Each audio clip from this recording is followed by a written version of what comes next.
Road के सुंदर हालात, और पर जो भाई नजारे है ना, बस ये नजारे हैं जो हमें यहाँ तक आने के लिए दोबारा प्रेरित कर देते हैं। पहुंच चुके हैं चंद्रताल गेट पे, और यहाँ से भाई जो रास्ता ऊपर जा रहा है ये चला जाएगा सीधा काजा को, और जो नीचे जा रहा है ना ये चलेगा मनाली की तरफ। तो इधर तो स्नो है ऊपर की साइड में, और सिर्फ यहीं पे टॉप में ही स्नो ज्यादा दिखती है। और इधर ये बना रखे है शांति स्तूपा, और पीछे है मंदिर। ये देखिए भाई बिल्कुल टाइट शेड्यूल हो जाता, बिल्कुल इतनी रोड में अगर साइड देनी पड़ जाए ना भाई, या तो दूसरे वाली गाड़ी को उल्टाना पड़ेगा या इस गाड़ी को। और पानी भाई आपको ऐसे ही लग रहा है कम से कम भी 1.5 फुट पानी है इसमें। ये देखो पूरा का पूरा ऐसा लोडेड हो रखा है, पर रोड पे आप बहुत ज्यादा स्नो नहीं देखते, पर ये कि है देखने लायक तो है, पर इतनी ज्यादा नहीं है कि आपको परेशान करे या कहीं भी वो है। ये बीच में देख लो 2-3 ही पैच है ऐसे। जैसे ही कुंजुम पास की तरफ चढ़ना शुरू किया है, दोबारा से स्नो स्टार्ट हो गई है। और रास्ता देखो भाई क्या हालत है रास्ते की, भाई बड़े ध्यान से और आराम से ही चलना पड़ेगा इस पूरे रास्ते पे। तो भाई इसका साइज कितना बड़ा है ना, और कितने प्यार से बैठी हुई है, इसका तो अलग ही लेवल दिख रहा है। देखो बिल्कुल मजेदार। तो इस टाइप का जो एरिया होता है ना, ये होता है सबसे ज्यादा स्लाइडिंग एरिया, क्योंकि इसमें कहीं मिट्टी कहीं पत्थर। ये देखो इधर पूरा स्ट्रॉन्ग पत्थर है, इधर बीच में मिट्टी मिक्स है। हेलो दोस्तों, एक नई वीडियो में आप सबका स्वागत है। और दोस्तों जैसा कि आपने लास्ट वीडियो में देखा होगा, हम पहुंच चुके थे चंद्रताल, और अभी आपको दिखाएंगे चंद्रताल के खूबसूरत नज़ारे, और उसके बाद फिर हम यहाँ से जाएंगे काजा। लास्ट वीडियो में आपने देखा होगा मनाली से चंद्रताल का रास्ता कैसा है, और इस वीडियो में आप देखोगे चंद्रताल के आसपास आप क्या देख सकते हो, यहाँ पे स्टे के क्या ऑप्शन है, जो कैंपिंग साइट थी वो खुल गई है या नहीं खुल गई है, और कुंजुम पास में कितनी स्नो है, और उसके बाद लोसर होते हुए हम काजा जाएंगे या लोसर रुकेंगे, वो आप देख पाओगे हमारी इस वीडियो में आगे चल के। तो चलो दोस्तों चलते हैं फटाफट और आपको दिखाते हैं कुछ खूबसूरत नज़ारे।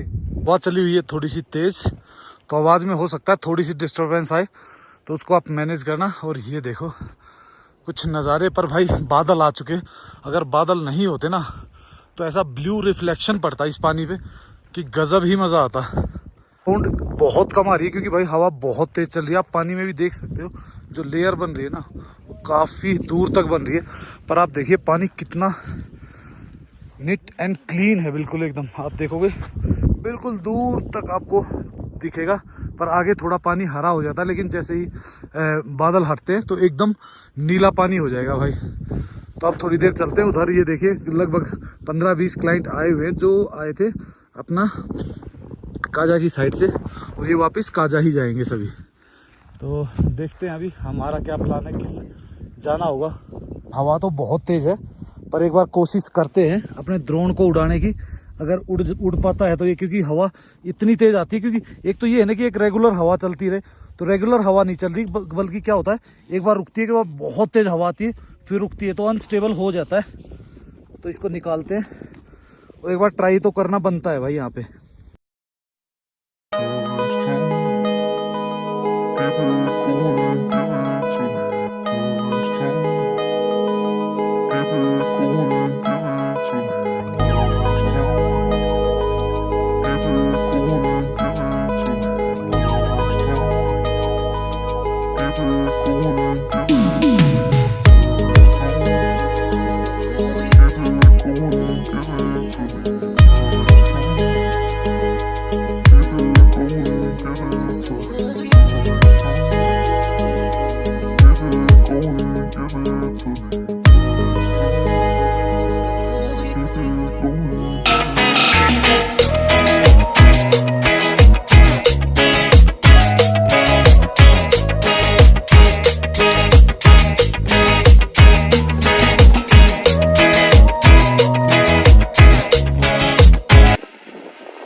तो भाई फाइनली कबूतर आ चुका है उड़ के।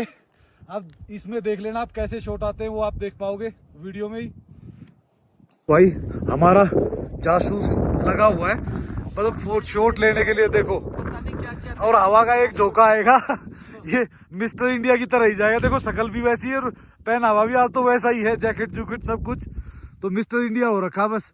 बस ये ऐसा ना कर यहाँ 10-10 के नोट भी रख देगा कोई कैप में। यहाँ ऐसा नहीं हरकत, पर अभी कोई रखने वाला भी नहीं है भाई यहाँ तो, खाली हो चुका है बिल्कुल चारों तरफ से। देखिए नज़ारे बेहद ही शानदार। और भाई मुझे लग रहा है कि थोड़ी सी धूप आते ही इसका कलर देखो चेंज हो गया है, बिल्कुल हल्का सा हरा कलर हो गया, नीला और हरा मिक्स हो गया। और अगर भाई बादल नहीं होते ना तो जो रिफ्लेक्शन पड़ता ना वो बेहद ही शानदार होना था इसका। काफी देर यहाँ गुजारने के बाद अब हम निकल रहे हैं यहाँ से, तो आपको दिखाते हैं कुछ रास्ते के। और भाई इधर जो बीच में जो पड़ता है ना झरने टाइप में जो छोटी सी नदी बहती है ना वो बहुत ही जबरदस्त है, तो वो दिखाएंगे आपको। तो अब निकलते हैं यहाँ से, कुछ ना कुछ प्लान कर रहे हैं हम। अभी अगर सक्सेस हुआ तो आपको बताएंगे, नहीं तो हम सीधा चले जाएंगे काजा। अब करते हैं अपनी जर्नी को वापस स्टार्ट। और भाई ये देखिए ये है यहाँ से एग्जिट, जहाँ से चंद्रा लेक जो बनती है ना, तो चंद्रताल लेक से ही स्टार्ट होती है। तो एक तो ये है और एक आगे से, दो पार्ट्स में निकलती है चंद्रताल लेक से ही। और भाई इसके आगे आप देखोगे ना स्नो भी मिलेगी आपको और ऐसे ब्यूटीफुल नज़ारे मिलेंगे। पर हमें एक समस्या हुई कि इसको क्रॉसिंग करने में, क्योंकि भाई जो पत्थर है ना अभी पानी थोड़ा सा ज़्यादा है, तो ज़्यादा पानी होने के कारण क्रॉसिंग में हमारे टायर गीले हो जाते हैं, यानी कि हमारे जूते गीले हो जाते हैं। तो उनको तो भाई गीले ही पहनना पड़ेगा। आज हमारे पास ना तो एक्स्ट्रा कोई टी शर्ट है ना कुछ है, क्योंकि हम आए थे सिर्फ ये देखने की भाई रास्ता कहाँ तक खुला है। पर रास्ता पूरा खुला मिला तो हम भी निकल लिए मन मौजियों की तरह। पर आप पानी की क्लियरिटी देखो भाई कितनी प्यारी है। मुकेश भाई क्या बोलते हो? एकदम जहर लगती है बिल्कुल। देखो क्लैरिटी ऐसी है भाई, पीने का मन कर रहा है। हाँ तो पी लेना चाहिए। नहीं पानी बहुत क्लियर और बहुत ज़्यादा, मतलब ये कहते हैं कि बहुत ज़्यादा सेहत के लिए अच्छा होता है। तो भाई अभी तो निकलते हैं हम आगे की तरफ और फिर देखते हैं आपको क्या क्या और दिखा सकते हैं आज। मैं गिर के भी दिखा सकता हूँ अगर तुम कहो तो। देख लो लोग भाई हमें है ना गिरा के राजी है। पर ये देखो ना जैसे पानी ऊपर से जा रहा है ना, ये जूतों को पूरा गीला कर देता है और कोई ऑप्शन होता भी नहीं। तो क्या करें, क्रॉस तो करना ही पड़ेगा। चलो भाई चलो, पहुंच गए हैं और अब भाई की बारी है। ये भी आजा भाई आजा फटाफट, अब टाइम नहीं लगाना। तो भाई हमने कैसे क्रॉस किया होगा सोच लो, देख लो मेरे जूते दोबारा गीले हो चुके हैं और ये बीच बीच में बचा गया जूते को। वाह भाई वाह, शुक्र है इसने डीकैथलॉन वाले पहने हैं तो इसको कोई दिक्कत नहीं है। मेरे वाले भाई स्पोर्ट्स शूज तो मैं गलती से पहन के आ गया क्योंकि मेरे बैग में ही रह गया और वो दूसरे में अब कुछ नहीं कर सकते और पूरा गीला हो गया जूता अंदर तक। तो चलेंगे और सुखाएंगे। ऐसा एनवायरनमेंट आपको मिलता है तकरीबन जब आप कश्मीर जाते हो कि दोनों साइड में ग्रीनरी होती है, बीच में से रिवर बह रही होती है। क्योंकि यहाँ पे मोस्टली जो रिवर है वो काफ़ी खड्ड में से बहती है, यानी कि नीचे से बहती है। लेकिन ये जो एरिया ना बहुत ही प्यारा लगता है भाई, जैसे बीच में से बहती है रिवर और दोनों तरफ अब हो जाएगी ग्रीनरी, तो बहुत ही मस्त हो जाएगी ये वैली बिल्कुल। तो बात करें भाई यहाँ से डिस्टेंस की, तो अगर मनाली से अगर आप आते हो तो लगभग 65 to 70 किलोमीटर डिस्टेंस होता है यहाँ तक का। और आपको लगता है अप्रोक्सीमेटली 3.5-4 घंटे, कभी 3 घंटे, वो डिपेंड करता है रास्ते में आप कितनी देर रुकते हो। हम लास्ट वीडियो में आपने देखा होगा 3 घंटे तो हम एक ही जगह खड़े रहे। तो वो टोटल डिपेंड करता है उन सब चीज़ों पे। और भाई यहाँ से जो ट्रैक है वो लगभग 1 किलोमीटर का है, बहुत ज़्यादा अप एंड डाउन नहीं है, सिर्फ स्ट्रेट ट्रैक है। तो आप हार्डली 20 मिनट में उस ट्रैक को कर सकते हो। आप देख सकते हो बस सिर्फ इस टाइप से है, पगडंडी बनी हुई है ट्रैक में और ज़्यादा चढ़ाई भी नहीं है। बस वहाँ तक जो आपको बोर्ड दिख रहा है ना वहाँ तक चढ़ाई, बाकी फिर थोड़ा सा अप डाउन थोड़ा सा अप डाउन ऐसे ही चलता है। यहाँ से आप देखते हो लास्ट व्यू अपनी चंद्रताल लेक का और उसके बाद आपको निकलना होगा दूसरी तरफ पहाड़ के। तो पहाड़ की दूसरी तरफ तो निकल जाएंगे। देखो अभी तो भाई फिलहाल स्नो वगैरह काफ़ी है, नीचे भी है और पहाड़ों पे तो अभी काफ़ी बची हुई है। अब भाई पहाड़ के दूसरी तरफ आते हो तो आप देखते हो ये एक सुंदर सा नज़ारा। पहुँच चुके हैं पार्किंग में और भाई बहुत ज़्यादा शूट नहीं करते क्योंकि भाई एक तो है ना क्या होता है यहाँ पे हल्की सी ऑक्सीजन का फ़र्क पड़ता है और ऊपर से चढ़ाई उतराई चलती है ना, तो थोड़ा सा सांस फूलता है। तो उसके लिए अपना पानी वगैरह या कुछ भाई पीने का कोल्ड ड्रिंक वगैरह अपने साथ रखें ज़रूर, ताकि ईजिली आपको ऑक्सीजन प्रॉपर रहे। पार्किंग है भाई, पार्किंग से यहाँ से और जो नीचे अपने जो कैंप्स जहाँ पे लगे होते हैं ना वहाँ की दूरी है लगभग 2-2.25 किलोमीटर के आसपास। तो वहाँ तक भाई ये रोड पूरा ऐसा ही है, कई जगह बहुत ही शार्प कट्स हैं। तो कुछ लोग तो गाड़ी नीचे ही लगा के और पैदल ऊपर आ जाते हैं और भाई बाकी देखो अगर 4x4 है और थोड़ी सी ठीक ठाक गाड़ी है तो इजिली आ जाती, कोई इतना बड़ा इशू बनता नहीं है। कि भाई नीचे भी कैंपिंग अब दिखने लगी है, पर रास्ता भाई देखो पूरा का पूरा ऐसा है, आपको अपना ध्यान रास्ते से तो हटाना ही पड़ेगा और नज़ारों पे लाना ही पड़ेगा। ये देखिए नीचे पूरा कैंपिंग साइड और सब कुछ बढ़िया मस्त है। जिम्नियाँ खड़ी हुई थी भाई, हम रास्ते में रुक गए थे शॉट लेने के लिए और ये निकल गई। ये तो है भाई फुल लोडेड, क्योंकि पूरा माल लोड कर रखा है और ये निकले हुए हैं। अब ये नहीं पता ये शायद काजा ही वापस जाएंगे, क्योंकि अभी तक तो इनको 90% लोगों को यही नहीं पता था कि रास्ता खुल गया है नहीं खुला है। ये देखिए भाई बिल्कुल टाइट शेड्यूल हो जाता, बिल्कुल इतनी रोड में अगर साइड देनी पड़ जाए ना भाई, या तो दूसरे वाली गाड़ी को उल्टाना पड़ेगा या इस गाड़ी को वापस जाना ही पड़ेगा। और ये आ गया भाई वाटर क्रॉसिंग। ये वो वाटर क्रॉसिंग है जो अपना जो चंद्र ताल की तरफ से निकलता है ना पानी, जो आपको दिखाया था वही पानी है। और यहाँ से ये रिवर को इसको क्रॉस करता है अपना रोड को, और ये फिर नीचे चला जाता है चंद्रा की तरफ, चंद्रा रिवर की तरफ। और पानी भाई आपको ऐसे ही लग रहा है कम से कम भी 1.5 फुट पानी है इसमें। ये देखो पूरा का पूरा ऐसा लोडेड हो रखा है, और भाई पानी बिल्कुल क्लीन है। ये देखो अगर आप यहाँ से देखोगे ना बिल्कुल आपको क्लीन दिखेगा पानी। ये टेंट्स वगैरह भाई के ऊपर रेडी हो गए, राजू भाई गए हुए हैं वहाँ पे। देखो राजू भाई से हमने मिलाया होगा आपको लास्ट टाइम जब मैं मतलब अक्टूबर में जब आया था यहाँ पे, हमने कैंपिंग की थी अंदर ही, तो वो आपने देखा होगा हमारी लास्ट वीडियो में। अगर नहीं देखा तो जाके देख सकते हो। तो कैंप अब दोबारा तैयार हो रहे हैं और बहुत ही जल्दी हार्डली मतलब 27-28 तक सबके टेंट रेडी हो जाएंगे। तो आप कहीं भी आओ तो बुकिंग कर सकते हो। तो संसाधन आपको लगता है ना कि बहुत इजी होता है यार, क्या है टेंट ही तो लगा रखे। उन टेंट को लगाने के लिए ना भाई ये पूरा खोल के रखना पड़ता है एक एक पार्ट, और फिर इनको जोड़ना पड़ता है। आप खुद देखो, आप 2 4 2 6 आदमी तो ये लगे हुए हैं, और राजू भाई वगैरह टोटल मिला के 7-8 आदमी होते हैं, और कम से कम भी 1 हफ्ते से 10 दिन लग जाते हैं और बहुत मेहनत लगती है। और यहाँ पे कोई भी चीज़ अगर लेके आनी है ना आपको, तो आप ये सोचो आपको भागना पड़ेगा सीधा, या तो 40 किलोमीटर इधर या 40 किलोमीटर 50 किलोमीटर इधर, तब जाके कोई चीज़ मिल सकती है, वो भी छोटी मोटी। ये भाई और जो ये टोटल डिस्टेंस है भाई यहाँ से अपना अगर आप मेन रोड पे जाओगे जो काजा मनाली हाईवे है, तो वहाँ तक पड़ता है लगभग 15 किलोमीटर। अगर आप कहो कि भाई पार्क देखो यहाँ जो कैंपिंग है, कैंपिंग के सब के अलग अलग किलोमीटर है, लेकिन अगर आप लेक से काउंट करोगे तो 15 किलोमीटर पड़ता है। और भाई यहाँ से अब हम जाएंगे टोटल ऑफ रोडिंग। ये तो देख लो आप हालत क्या है रोड की। पर ये पानी जो है, पानी तो थोड़ी दूर है, उसके बाद फिर गड्ढे और सिंगल रास्ता आता है। तो अपनी गाड़ी को भाई प्रॉपर रेडी करके आए, सर्विस वगैरह जो भी होता है ना वो अपनी सारी चीजें प्रॉपर करके आए, ब्रेक वगैरह टायर वगैरह प्रॉपर चेक करें। दोस्तों यहाँ पे है ना आपको किसी भी टाइप की कोई हेल्प नहीं मिल सकती, आपको हेल्प सिर्फ वो मिल सकती है जो दूसरे की गाड़ी में अवेलेबल है। भाई एक दूसरे की हेल्प ऐसे तो करते हैं लोग, लेकिन अगर आप ये सोचो कि कोई टायर पंचर लगवा के ले आएगा या वो हो जाएगा, क्योंकि सब हमेशा अपने अपने काम पे जाते हैं। और यहाँ पे टायर पंचर होने का भी मतलब है कि कम से कम 50 किलोमीटर उधर और लगभग 50-60 किलोमीटर इधर कुछ नहीं मिलेगा आपको। 50-60 का मतलब है कि लगभग 90-70-80 किलोमीटर का जो डिस्टेंस है पूरा, उसमें आपको ना कोई पंचर वाला मिलेगा ना कोई ऐसा मैकेनिक मिलेगा। हाँ पंचर वाले जैसे अपने वाले है ना, अपना जो काम कर रहे हैं लोग, सासा वाले या BRO वाले, वो आपकी हेल्प कर देते हैं, क्योंकि वो अपने पास किट वगैरह वो प्रॉपर रखते हैं। पर वो भी वो अवेलेबल होगा, क्योंकि ना तो नेटवर्क होता आपके पास, ना आपकी यहाँ पे कोई इतनी गाड़ियां ही ट्रेवल करती कि कोई बैकअप लेके आ जाएगा।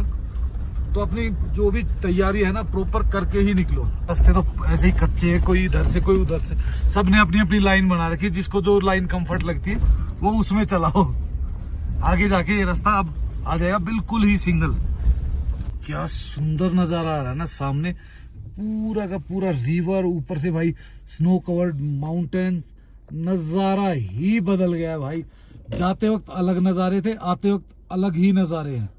दोस्तों हालत क्या हो रखी है रास्ते की, और ऐसे ही डगमगाते हुए गाड़ी चलती है कि पूरा हिल जाता है सिस्टम। और चढ़ाई देखो कैसे होती है, एक तो चढ़ाई और ऊपर से बिल्कुल ऑफ रोडिंग, ऊपर से देखो पूरे में पानी आ रहा है इसमें। रोड पे आप बहुत ज्यादा स्नो नहीं देखते, पर ये कि है देखने लायक तो है, पर इतनी ज्यादा नहीं है कि आपको परेशान करे या कहीं भी वो है। ये बीच में देख लो 2-3 ही पैच है ऐसे ऐसे, जिसमें 7-8 फुट की साइड का है, पर बाकी रोड पे कहीं भी कोई इशू नहीं है, तो बड़े मस्त होके आ सकते हो आप। और भाई इतना गंदा हो जाता है शीशा, हर 1 मिनट बाद शीशा चलाना ही पड़ता है। याक का बच्चा पहली बार देख रहे ये देखो भाई याक कितने आगे, याक के छोटा सा बच्चा, ये देखो इधर लास्ट में, प्यारा लग लास्ट में घूम रहा है। याक थे भाई, ये एक्चुअल में है तो किसी के पालतू, लेकिन ऐसे ही छोड़ दिए चरने, अपने आप घर पहुंच जाते। और ये मेरे को लग रहा है सबसे बड़ा और बूढ़ा दद्दू ये इनका दद्दू है सबका। और अभी भाई धीरे धीरे हम पहुंच रहे हैं, देखते हैं कितना टाइम लगने वाला। पर सामने का जो व्यू है ना भाई, वो अद्भुत ही आता है, एकदम अलग ही निखर के आती है स्नो पीक्स। दुर्गम रास्तों से होते हुए हम, मेरे ख्याल से ऑलमोस्ट 2-3 किलोमीटर बच गया है। पर भाई इधर ये देखो ना, कितना हैवी पानी आता है और गड्ढे होते हैं, तो ये नहीं पता चलता पत्थर कहाँ है। तो बहुत सोच समझ के और ध्यान से गाड़ी चलानी पड़ती है, ताकि किसी भी टाइप की कोई परेशानी ना हो। नहीं तो भाई इधर है ना, ऐसा हो जाता है, एक बार कुछ भी हुआ तो आप एक ही जगह रुके ही रह जाओगे, कोई ऑप्शन नहीं होगा। घंटे हो चुके भाई ऐसे आड़े तिरछे रास्तों पे चलते हुए। अब तो खुद की बॉडी भी नीचे खड़े होते हैं ना जमीन पे, तो ऐसे हिलती है। जैसे आप ट्रेन वगैरह का सफर करते हो तो आपको काफी मतलब काफी देर तक भी ऐसा लगता है कि जैसे आप हिल रहे हो, वही हाल हो जाता है भाई जब शाम को उतरते हैं ना। आपके लिए तो यही है कि भाई देखो नजारे देख रहे, मजे ले रहे, पर भाई बहुत सारी मेहनत भी करनी पड़ती है। भाई कई जगह तो बिल्कुल इतना ही स्पेस मिलता है कि गाड़ी बड़ी मुश्किल से ही पार हो। अगर आपने 1 इंच भी इधर उधर किया तो गाड़ी सीधी नीचे, और नीचे की गहराई आपने देखी ही होगी, क्या हाल है। तो जो भी गाड़ी चला रहा है इधर उधर ध्यान कम दे और सीधा रोड पे ही ध्यान रखे। पहुंच चुके हैं चंद्रताल गेट पे, और यहाँ से भाई जो रास्ता ऊपर जा रहा है ये चला जाएगा सीधा काजा को, और जो नीचे जा रहा है ना ये चलेगा मनाली की तरफ। तो अभी तो हम मनाली की तरफ नहीं जाएंगे, हम जाएंगे सीधा कुंजुम पास, और कुंजुम पास से होते हुए हम जाएंगे काजा की तरफ। काजा 88, मनाली 95। काजा यहाँ से है 88 किलोमीटर और मनाली है यहाँ से 95 किलोमीटर। और फिर नेशनल हाईवे पे चल चुके हैं हम। नेशनल हाईवे, हाँ तो है तो नेशनल हाईवे, नाक वाला मजाक था ये तो। टूटा हुआ है तो क्या हुआ भाई, है तो नेशनल हाईवे, इज्जत तो बख्शनी पड़ेगी जो गवर्नमेंट ने नाम दिया हुआ है इसको। भाई जैसे ही कुंजुम पास की तरफ चढ़ना शुरू किया है, दोबारा से स्नो स्टार्ट हो गई, और रास्ता देखो भाई क्या हालत है रास्ते की। भाई बड़े ध्यान से और आराम से ही चलना पड़ेगा इस पूरे रास्ते पे। तो एक तो पानी चल रहा है और ऊपर से देखो चढ़ाई, देखो आप किस लेवल की है, एकदम खड़ी चढ़ाई, और ऊपर से पत्थर रोड पे ऐसे गिरे। चढ़ाई तो खैर इतना परेशान नहीं करती, अगर रोड साफ हो ना तो इतनी परेशानी नहीं है। और आगे देख लो भाई पूरा का पूरा ऐसे अजीब ही माहौल है यहाँ का। तो रास्ता तो अभी तक भी वैसा ही है जैसा पिछले साल छोड़ा था, और ये कुंजुम पास तक तो भाई बिल्कुल वैसा ही है। कुंजुम पास से आगे तो काम हो रखा है, वो तो हमने देखा है। कुंजुम पास से तो आगे काफी काम हो रखा है, और प्लेन भी कर दिया है, डबल भी थोड़ा सा कर दिया, गड्ढे तो है, पर इस तरीके से हालत नहीं है। भाई ये देखो कौन सा पक्षी, ये मेरे ख्याल से जंगली मुर्गी है। ये देखो है सुंदर, बहुत सुंदर लग रही है भाई। इसका साइज कितना बड़ा है ना, और कितने प्यार से बैठी हुई है, इसका तो अलग ही लेवल दिख रहा है। देखो बिल्कुल मजेदार। कभी कभार भाई ऐसी चीजें दिख जाती है आपको पहाड़ों में। कौन है? मेरे को ऐसा लग रहा है ग्रुप कैंपिंग करके आए हैं। ये देखो पत्थर कैसे डालते जा रहे हैं भाई। चले चलो चलो। रास्ते में तो हर जगह ही भाई पत्थर गड्ढे। हमने सोचा था चलो इस रास्ते को थोड़ा क्विकली निपटा देंगे, पर लगता नहीं कि भैया क्विकली निपटने का कोई काम लग रहा है इसमें। अभी तक तो ये मान लो कि बर्फ भी पिघलने लग रही है। तो सोच लो जब विंटर होता होगा दिसंबर जनवरी में, तो भाई इतनी स्नो होती होगी यहाँ पे कि पूछो मत। और तभी भाई ये ऊपर से छींट लगती है ना। अब रास्ता आप खुद ढूंढ लो कहाँ है भाई, लेके कहाँ से जाए गाड़ी, कहाँ से चढ़ना है कहाँ से उतरना है। इतना संघर्ष कर रही है, 3 झटकों में जाके अब चढ़ेगी। देख लो इसलिए है ना भाई, पत्थर से बचानी पड़ती है। हाँ, एक तो पत्थर से बचाना, और ऊपर से फिर बहुत धीरे धीरे चलना पड़ता है कि कहीं बीच में पत्थर ना लग जाए। तो भाई छोटी गाड़ियों में तो दिक्कत आएगी आएगी। तरीके से इस रोड के हालात है ना, इसको तो सबसे बेकार रोड घोषित कर देना चाहिए। सर्टिफिकेट देना चाहिए। कुंज पास से बाटल तक इसको सबसे बुरा रोड घोषित कर देना चाहिए। बाकी तो सारा ठीक है, चलो कुछ नहीं चल जाता है, पर ये तो बिल्कुल ही डेड है भाई। रोड के सुंदर हालात, और पर जो भाई नज़ारे हैं ना, बस ये नज़ारे हैं जो हमें यहाँ तक आने के लिए दोबारा प्रेरित कर देते हैं। हम दोबारा भी आ सकते हैं, तीसरी बार भी आ सकते हैं, हम कितना टोका टाकी करते रहे पर ट्रैवल हमेशा करेंगे, क्योंकि भाई ये बहुत ही फेवरेट डेस्टिनेशन है। और जो व्यू दिख रहे हैं वो तो अलग ही है। जितना कुंजुम के पास जा रहे हैं भाई, उतनी ही स्नो बढ़ती जा रही है। और रोड खुद देख लो भाई, हम तो कुछ बता भी नहीं रहे। तेरी की जय हनुमान बजरंगबली। भाई अभी तो बाइक के लिए और छोटी गाड़ियों के लिए थोड़ा सा हालात मुझे सही नहीं लग रहे। अभी मैं तो एडवाइस नहीं करूंगा। बाइक एक गई है, हैवी बाइक एक गई है, तो छोटी बाइक ना लेके आए। हैवी बाइक तो फिर भी जैसे तैसे करके एडजस्ट कर लेगी इस माहौल को। और जो सामने टावर दिख रहा है भाई, ये है कुंजुम पास। तो हम जल्दी ही पहुंचने वाले हैं, लगभग लगेंगे हमें 5 से 10 मिनट। पर भाई जिस स्नो की हम एक्सपेक्ट कर रहे थे कि भाई बहुत अच्छी स्नो होगी, वैसा तो कुछ दिखाई नहीं दे रहा कुंजुम पास में। उसका क्या हुआ? उसका रीजन ये जो कुंजुम पास में भी स्नो नहीं दिख रही ना।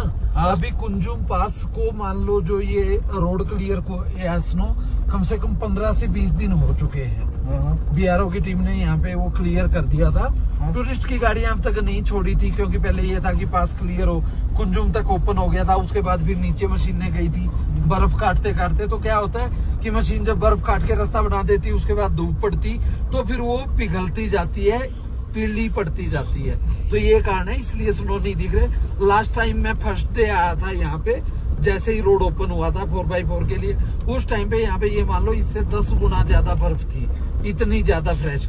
और कल के वीडियो में आपने दिए भाई वाले में देखा होगा ना, जो पीछे वाला था वहाँ पे बिल्कुल फ्रेश स्नो थी, यहाँ पे येलो है। तो जब स्नो कटती तो वो अंदर से फ्रेश दिखती है, बाकी ऊपर से धूप पड़ती तो वो पिघलती जाती है। पहुंच चुके हैं कुंजुम पास। ये देखो सामने वो गेट दिख रहा है, गेट से करते हैं एंट्री। ये भाई यहाँ से कर रहे हैं कुंजुम पास के लिए एंट्री। और भाई ये मैंने लास्ट टाइम नहीं देखा था, क्या कुंजुम वार मेमोरियल। कुंजुम में वार कब हुई है भाई? ये कुछ नया बना है, एक बार तो बनता है इसको। अरे यहीं से जाएंगे। टाइम आए थे ना, इसमें वो इतने झंडे लगे हुए थे, पर शायद वो बर्फ के कारण सारे निकल गए हैं। अब जैसे आएंगे ना, अब जैसे शुरू होगा तो फिर इसमें बहुत सारे फ्लैग लग जाते हैं। जो दोनों साइड में आपको डंडे खड़े हुए दिख रहे हैं ना, ये पूरे के पूरे भर देते हैं लोग, बिल्कुल पैक हो जाता है। और ये है सामने कुंजुम पास, आपको दिख रहा होगा। और बस यहाँ पे भाई बर्फ नाम मात्र ही है, सिर्फ राउंड घुमाते हैं और फिर निकलते हैं यहाँ से। एक राउंड लगाते हैं, ये ऐसे राउंड लगा के, और फिर निकल जाएंगे हम नीचे की तरफ। इधर तो स्नो है ऊपर की साइड में, और सिर्फ यहीं पे टॉप में ही स्नो ज्यादा दिखती है। और इधर ये बना रखे शांति स्तूपा, और पीछे है मंदिर। तो दोनों ही चीजें यहाँ पे हैं। जो लोग जूते निकाल के यहाँ जाना चाहते हैं अंदर जा सकते हैं। पर भाई अंदर बाहर ठंड इतनी है, हवा इतनी जोर से लग रही है कि बस पूछो मत, बुरा हाल होकर रही है। चल रहे हैं वापिस। और भाई उस वार मेमोरियल की हमने कोई हिस्ट्री वगैरह कैसी सुनी नहीं है, ना कुछ पढ़ा है। तो आज मेरे ख्याल से शायद वहां लिखी हुई होगी, तो आपको दिखाते हैं वो वार मेमोरियल जो मैं बता रहा था। तो अभी चलते हैं और पहले इसकी हिस्ट्री पढ़ते हैं, फिर आपको बताते हैं कुछ। में यहाँ पे कोई वॉर तो नहीं हुई थी, लेकिन जो सोल्जर्स को लेके एक प्लेन जा रहा था, उसमें काफी लोग शहीद हुए और उनका नाम भी यहाँ पे लिखा हुआ है। तो वो हम आपको चल के अंदर दिखाते हैं। और जिनको स्टोरी पढ़नी है वो यहाँ से रोक के स्टोरी स्टॉप करके अपने वीडियो को और पढ़ सकते हो भाई। तो ये अंदर से मैं दिखा देता हूँ। मेजर रैंक की भी है, ब्रेवियर्स सारे काफी है भाई। ये लिख तो काफी रखे हैं भाई, शायद 129 या कुछ लिखा हुआ है। तो ये देखिए, और सारे एयरफोर्स के भी थे इसमें, दो चार यहाँ एयरफोर्स के हैं, और हाँ 4 ही थे एयरफोर्स के। तो ये कोई फ्लाइट वो हुई भाई कैंसिल, और ये नया ही बनवाया। और ये देखो भाई, शायद ये किसी चीज से टकरा के टूट गया है, तो उसको दोबारा रिपेयर करेंगे भाई। ये लगी हुई है गन, और इधर है भाई उन सब का नाम। ये देखिए वीर, इधर देख लीजिए, ये देखिए पूरे पे लिखा हुआ है, शहीदों की चिताओं पर लगेंगे हर बरस मेले, वतन पर मरने वालों का यही बाकी निशान होगा। लूट है ऐसे जवानों को जिन्होंने देश के लिए शहादत दी। और अब चलते हैं भाई, वापस बैठते हैं अपनी गाड़ी में। तो कुंजुम पास से जैसे ही हम नीचे उतरना शुरू करते हैं तो भाई बिल्कुल भी कोई चढ़ाई वगैरह कुछ नहीं है, रोड भी ठीक ठाक है। बीच में थोड़ा बहुत आएगा तो वो एडजस्टेबल है। मतलब ये मान लीजिए कि यहाँ से पड़ता है लगभग 15-16 किलोमीटर और हमें लगेंगे लगभग हाफ एन आवर में हम पहुंच जाएंगे। तो ठीक है यार, इतना तो चलता है, ऑफ रोडिंग कर रहे हैं, इतना टाइम तो लगेगा ही लगेगा। तो भाई नीचे तक भी काफी दिख रही है कुंजुम पास से। कुंजुम पास में इतनी बर्फ नहीं थी जितनी नीचे है, और मेरे को लगता है काजा साइड में भाई टेम्परेचर भी कम मिलेगा और ठंड भी बहुत ज्यादा होने वाली है। तो अभी प्रेजेंटली 3 डिग्री शो हो रहा है, तो हो सकता है भाई और ज्यादा गिरेगा रात को। तो मैं कहता हूँ अगर अभी 3 डिग्री है तो माइनस में तो जाएगा ही जाएगा पक्का। भाई एक चीज तो होनी चाहिए थी महिवाल भाई, क्या चीज? कि काश हम है ना वीडियो के साथ थोड़ी बहुत ठंड भी उन लोगों तक भेज पाते। मजा जो लोग नीचे बैठ के हमारी वीडियो देख रहे हैं ना, ठंडी हवा लग थोड़ी ठंडी हवा लगती, जैसा फील हो रहा है ना, जैसे आजकल 7D वगैरह में उनमें चल रहा है, उस तरीके से अगर फीलिंग होती तो कुछ अलग ही मजा होता भाई। ये है कोई भाई बड़ी क्रॉसिंग, ये देखो ऊपर से भी काफी वो नाला आ रहा बड़ा, और इस साइड में भी काफी बड़ा है। और पहले छोटी बड़ा पुल था, अभी टेम्परेरी वो बना दिया है उधर से, और जैसे ही ट्रक आने शुरू होंगे तो उसको दोबारा स्टार्ट करना पड़ेगा इनको। देखो भाई कितने बड़े बड़े पहाड़ काटे तब जाके कहीं ये रास्ते निकलते हैं। और इस साइड से तो मोस्टली कंप्लीट है, ये मान लो कि सिर्फ तारकोल डाला, तारकोल डालते ही चारकोल बोलते हो भाई, हम तारकोल बोलते हैं हमारी लैंग्वेज में, तो चारकोल डालेंगे तो भाई बिल्कुल फर्स्ट क्लास हो जाएगा। यहाँ तक पास तक तो रेडी है, कभी भी कर सकते हैं। जब भी चारकोल डालेंगे विद इन, मैं कह रहा हूँ एक मंथ भी नहीं लगाएंगे चारकोल डालने में यहाँ से वहां तक। जैसे सुनसान बियावान में देखिए कितने याक जो है वो चल रहे हैं, मतलब अपना घास खा रहे हैं, और मेरे को आसपास कोई भी आदमी नहीं दिख रहा इनका। ये खुद ही कहीं रुकेंगे मेरे ख्याल से रात को, और या फिर रात को पहुंच जाएंगे अपने ठिकाने पे। तो ये है, देख लो यार, बेशक जानवर है, पता इनको भी सब कुछ है। रास्तों में भाई एक छोटी सी प्रॉब्लम आती है कि जो अगर पत्थर गिरता है ना तो पूरे रास्ते को ब्लॉक कर देता है एक ही झटके में, चाहे कितना ही चौड़ा हाईवे हो। यहाँ से शुरू होती है एक छोटी सी रिवर जो आगे जाके स्पीति रिवर में जाके मिल जाएगी। और माहौल शाम हो चुकी है, शाम ढलने के बाद कलर अलग ही हो जाते हैं भाई, पहाड़ों के बिल्कुल ही डिफरेंट दिखते हैं। पर ये भाई हर जगह इतनी धूल मिट्टी और वो पानी उड़ता है ना तो पूरा शीशा खराब हो जाता है। तो ये देखो बीच बीच में भाई ग्लेशियर तो काफी हैवी दिख रहे हैं मेरे को। तो ऐसी जगह चलने का अपना ही एक सुकून है। ये देखो भाई अपना ही मजा आता है, फीलिंग ही अलग। और आपने देखा होगा अभी तक एक भी गाड़ी हमने नहीं देखी है इस टाइम, तब से हम चले हैं। दोस्तों जो झरना बिल्कुल ऊपर से बर्फ पिघल के आ रहा है ना, अब पानी देखो बिल्कुल एकदम सफेद है, लेकिन जैसे ये नीचे इसमें बड़े वाली नदी में मिलेगा ये हो जाएगा पूरा गंदा, क्योंकि ये पानी यहाँ से भी जा रहा है और वहां से भी। तो इस टाइप का जो एरिया होता है ना, ये होता है सबसे ज्यादा स्लाइडिंग एरिया, क्योंकि इसमें कहीं मिट्टी कहीं पत्थर। ये देखो इधर पूरा स्ट्रॉन्ग पत्थर है, इधर बीच में मिट्टी मिक्स है। तो जब ये आता है भाई एकदम ऐसे चलता है जैसे पानी की तरह। तो रोड तो बीच में थोड़ा थोड़ा तो इस साइड में भी खराब ही है। देखो पूरा ऐसा हाल हो रखा है, बीच बीच में तो कीचड़ और वो मिट्टी आती है ना, तो बाइक की देखो जब पानी बहता है ना तो अपने साथ तो पत्थर को कीचड़ को क्या हर चीज को बहा ले जाता है। इधर आप देख पाओगे पूरा का पूरा इसी तरीके से भाई नदी बनती है, एक छोटा सा नाला। लाइट जल चुकी है और अब देखना भाई ये 2-3-4 शार्प टर्न ऐसे आएंगे, एकदम हम बिल्कुल रिवर के पास में मिलेंगे और हमारा हिलते जुलते पहुंच जाएंगे हम नीचे। इस टाइप की ढलानों में है ना, नीचे उतरने में तो कोई इशू नहीं है, बड़े प्यार से उतरती है। और भाई जब चढ़ती है ना तो गाड़ी की ताकत लगती है जबरदस्त। सामने जो रोड उतर रहा है ना, सीधा ऐसा लग रहा है कि पता नहीं कहाँ समुंदर में जाके मिलेगा। भाई कितनी दूर तक आप देखोगे ना ऐसी बिल्कुल शार्प ढलान है। तो ढलान में तो आ रहा है मजा, चढ़ेंगे तो कल पता चलेगा। तो ये देखिए भाई हम पहुंच चुके हैं बिल्कुल ग्राउंड लेवल पे, हमारे साथ में चल रही है रिवर। और अब नेटवर्क भी आने वाले हैं।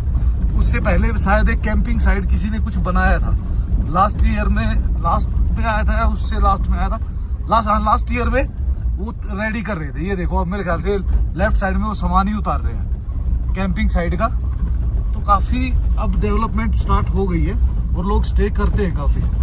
भाई हम पहुंच चुके हैं पक्के रोड पे, यानी कि यहाँ से लोसर रह गया है 7 किलोमीटर। तो भाई कोक्सर से चल के जो पहले नेटवर्क आते हैं ना, वो लोसर से 2-3-4 किलोमीटर पहले आते हैं। अदरवाइज ये जो बीच का एरिया है ना, लगभग 100-125 किलोमीटर का, ये बिल्कुल ही एकदम ऑफ रोड है और नेटवर्क कहीं भी नहीं आएंगे। तो जो भी है भाई, अपने मित्र को, फैमिली को, जो भी आप कॉल करते हो, पहले करके तभी निकलो।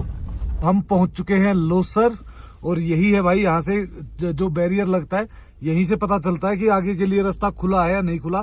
और यहाँ पे शायद एंट्री भी करते हैं, अभी तो पता नहीं एंट्री कर रहे हैं या नहीं कर रहे, एक बार पूछ लेंगे हम। अगर एंट्री कर रहे होंगे तो फिर एंट्री करा के निकल जाएंगे, और अगर एंट्री नहीं कर रहे होंगे तो ऐसे ही निकल जाएंगे। वो थोड़ा सा मेरे ख्याल से आगे वाले उसमें होता है, ये बैरियर जो बंद पड़ा है। हाँ, लेफ्ट वाला जो बंद है, तो इसका मतलब अभी हो नहीं रही एंट्री।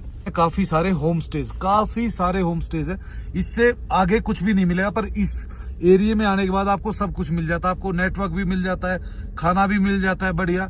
और उससे अलग भाई कोई भी मेडिसिन चाहिए, हर चीज मतलब अवेलेबल हो जाती है। मतलब लोसर के बाद आप आगे जाओ, काजा, कहीं भी जाओ, हर जगह मतलब गांव है, गांव में भी काफी सारी शॉप्स वगैरह हैं। मुकेश भाई आज कहाँ रुकवा रहे हो?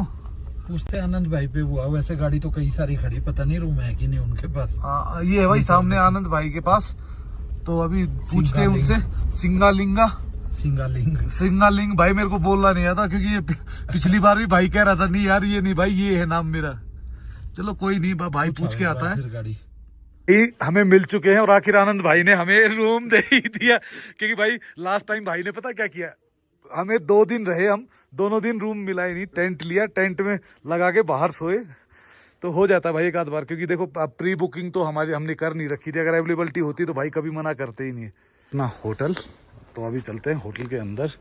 ये है इनका छोटा सा कैफे और ऊपर है अपना रूम। तो पहले रूम में चलते हैं, आराम से रूम में बैठते हैं थोड़ी देर, और फिर देखते हैं भाई, खाना वाना खा के फटाफट करते हैं रेस्ट। आज पूरा दिन ऐसे ही गुजरा है, तो आपको अपना रूम भी दिखा देते हैं।